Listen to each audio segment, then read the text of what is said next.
Hi friends, welcome back to our channel. మనం తినే చెడు ఆహారం అలవాట్ల వల్ల జుట్టు రాలిపోవడం, జుట్టు అకాలంగా నెరిసిపోవడం, పొడిబారిపోవడం, చుండ్రు వంటి అనేక సమస్యలకు దారితీస్తుంది.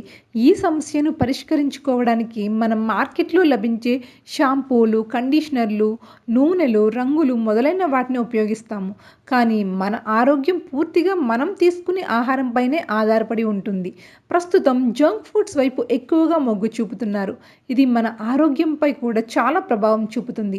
మనం తినే ఆహారం జుట్టు మీద కూడా చాలా ప్రభావం ఉంటుంది. చెడు ఆహారం అలవాట్ల వల్ల జుట్టు రాలిపోవడం, పొడిబారిపోవడం వంటి సమస్యలు ఎన్నో ఎదురవుతాయి. ఈ సమస్యను పరిష్కరించుకోవడానికి మనం మార్కెట్లో లభించే షాంపూలు, కండిషనర్లు ఇలాంటివి ఎన్నో వాడుతూ ఉంటాయి. అయితే వీటిలో ప్రమాదకరమైన రసాయనాలు ఉండిపోతాయి. ఒక సమస్యను పరిష్కరించుకోవడానికి బదులుగా మరొక సమస్యకు దారితీస్తుంది. అయితే ఇప్పుడు మనం ఈ హోమ్ రెమెడీని ఉపయోగిస్తే సమస్యకు సహజమైన పరిష్కారాన్ని పొందవచ్చని ఖచ్చితంగా చెబుతున్నాను. కరివేపాకు, వేపాకులు జుట్టు నెరిసిపోకుండా ఉండడానికి ఎంతగానో సహాయపడతాయి.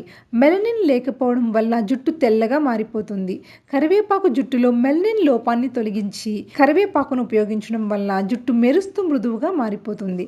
ఇక మాస్క్ చేయడానికి మీరు కరివేపాకు, కొబ్బరి నూనె, వేప ఆకులు, విటమిన్ ఇ క్యాప్సిల్స్, ఇక పెరుగు అవసరం. మాస్క్ చేయడానికి కరివేపాకు, వేపాకులను మిక్సీలో గ్రైండ్ చేసి పక్కన పెట్టుకోండి.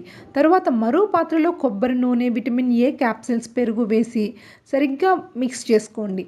ఆ తర్వాత ఈ మిశ్రమాన్ని కొద్దిగా వేడి చేయాలి. చల్లారిన తర్వాత అందులో కరివేపాకు, వేపాకుల మిశ్రమాన్ని వేసి బాగా కలుపుకోవాలి. ఇది మీ హెయిర్కు మాస్క్లా సిద్ధమైపోయింది. ఇక జుట్టు మీద హెయిర్ మాస్క్ వేసుకునే ముందు జుట్టును బాగా కడిగి ఆరబెట్టండి. తరువాత హెయిర్ మాస్క్ని జుట్టు, తలకు పట్టించాలి. 1 గంట తరువాత జుట్టును మళ్ళీ కడిగేసుకోండి. వారానికి ఇలా 2 సార్లు ఈ హోమ్ రెమెడీని మీరు చేసినట్లయితే మీరు త్వరలోనే ఫలితాలను చూస్తారు. సో తప్పక ట్రై చేయండి. ఈ వీడియో ఎలా ఉందో మాకు కామెంట్లో తెలియచేయండి. నెక్స్ట్ ఈ వీడియో నచ్చితే లైక్ చేయండి. మరిన్ని వీడియోస్ కోసం మా ఛానల్ని సబ్స్క్రైబ్ చేసుకుని బెల్ ఐకాన్ ప్రెస్ చేయండి. Thanks for watching.